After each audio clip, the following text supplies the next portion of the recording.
yesterday, President Trump took bold action to finally restore law and order right here in our nation's capital. The president declared a crime emergency in the District of Columbia, federalized the D.C. Police Department, and mobilized the D.C. National Guard to end violent crime in our nation's capital.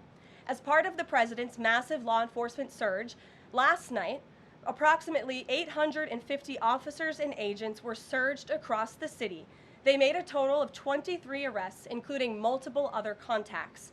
Last night, these arrests consisted of homicide, firearms offenses, possession with intent to distribute narcotics, fare evasion, lewd acts, stalking, possession of a high-capacity magazine, fleeing to a lewd in a vehicle, no permits, driving under the influence, reckless driving, and a bench warrant.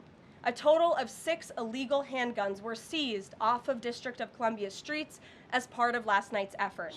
This is only the beginning. Over the course of the next month, the Trump administration will relentlessly pursue and arrest every violent criminal in the district who breaks the law, undermines public safety, and endangers law-abiding Americans. President Trump will not be deterred by soft-on-crime Democrats and media activists who refuse to acknowledge this rampant violence on our streets. He is going to make our nation's capital the most beautiful and safe city on earth, just as he promised on the campaign trail.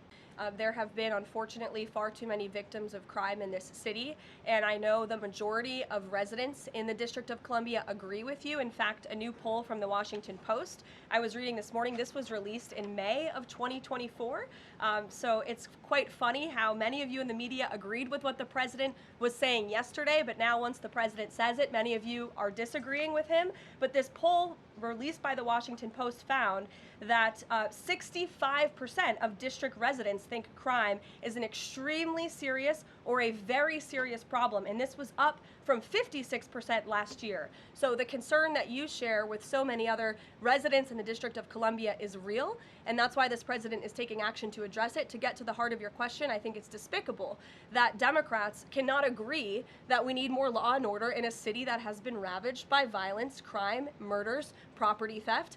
This should be a winning issue for all Americans. I don't understand. It's just anything President Trump does, the Democrats want to disagree with. I think the president would love to work with Democrats on this issue to bring law and order to America's cities, but unfortunately they have failed, and that's why he's taken this historic action to federalize the National Guard. And as you're seeing from last night's numbers, we already have seen success. We are removing violent offenders, we are arresting criminals, and we are removing drugs and firearms off of the streets of the city to make it safer for all of its residents. Just a very quick follow-up to that. Given the heroic actions of a member of this administration just a few blocks from this building, will the president consider giving the Presidential Medal of Freedom to Big Balls? I haven't spoken to him about that, but perhaps it's something he would consider. I'll ask him and get back to you, Benny. Thanks for being here.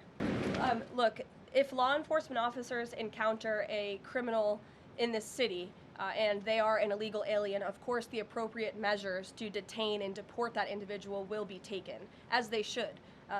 No city should be a sanctuary for anyone other than law-abiding American citizens, and that has been the position of this administration since day one. As for the timing, we will reevaluate and reassess and make further decisions after this 30-day period is up.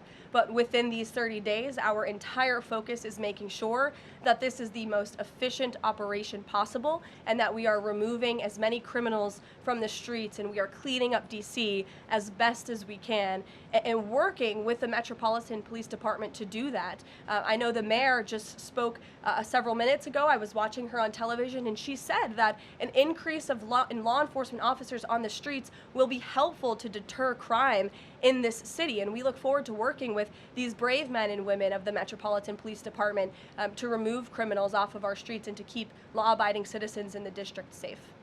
The Metropolitan Police Department, with the support of the new federal agencies who have been surging on the streets of the District of Columbia, are going to enforce the laws that are already on the books here in Washington, D.C. For far too long, these laws have been completely ignored, and the homelessness problem has ravaged the city. So D.C. Code 22-1307 and D.C. Municipal Regulation 24-100 give the Metropolitan Police Department the authority to take action when it comes to homeless encampments. So homeless individuals will be given the option to leave their encampment, to be taken to a homeless shelter, to be offered addiction or mental health services, and if they refuse, they will be susceptible to fines or to jail time. Again, these are pre-existing laws that are already on the books. They have not been enforced, which is part of the reason for this federalizing of the National Guard to bring in this assistance for law enforcement. While we are targeting criminals and trying to remove criminals off of the streets, we also want to make DC safe and beautiful, and that involves removing mentally disturbed individuals in homeless encampments as well. So we will be using these regulations and code that already exists to clean up our streets, and we've already had great success. Not many of you picked up on this, but the United States Park Police has actually done remarkable work in terms of removing homeless encampments from the city. Since the president signed this executive order in March, 70 homeless encampments have been removed by the U.S. Park Police. There are only 2 homeless encampments remaining in D.C. federal parks under the National Park Service's jurisdiction, and the removal of those 2 remaining camps is scheduled for this week. So the U.S. Park Police will be leading this effort alongside MPD. Just very quickly, he had talked in one of his social media posts about moving them very far outside of the city. Is that off? No, it's not off. We're exploring how we could do that. But again, homeless shelters, offered addiction and mental health services, or jail if they refuse are the options on the table right now, and we'll continue to explore that option. The president is very much still interested in working with Congress to address many of the issues that have plagued Washington, D.C., such as the cashless bail policy, which has been a complete disaster for the city. Juvenile delinquency is another major problem in the city that Congress can address. So I know Congress is on recess right now. When they get back to work to Washington, this president looks forward to having these conversations with our friends on Capitol Hill so we can work with them to make D.C. safe and beautiful again. And again, we encourage Democrats to join us in this effort. Perhaps their approval ratings would move up a little bit if they did. I saw a new poll today. Democrat approval rating is at an all-time low, 32%. If they could just stand by the basic notion of law and order, perhaps they would see that tick up a bit, and we welcome them to do that. Look, the president is speaking about what he'd like to see take place in other cities around the country. Right now, this administration is focused on making D.C. safe and beautiful again.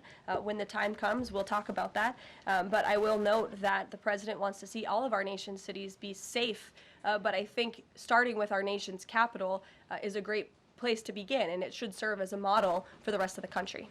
Ed. Just to bind up a few of the D.C. things, because a lot of them have been asked, but in talking with Congress about potential changes to home rule and whatever else, would he also push the House to finally pass D.C.'s budget so that it has access to all that money that it does need for policing, for schools, and for other services here in the city? Yes, and as you know, he has done that. He put out a statement calling on the House to take up the Senate's legislation, and he stands by that position.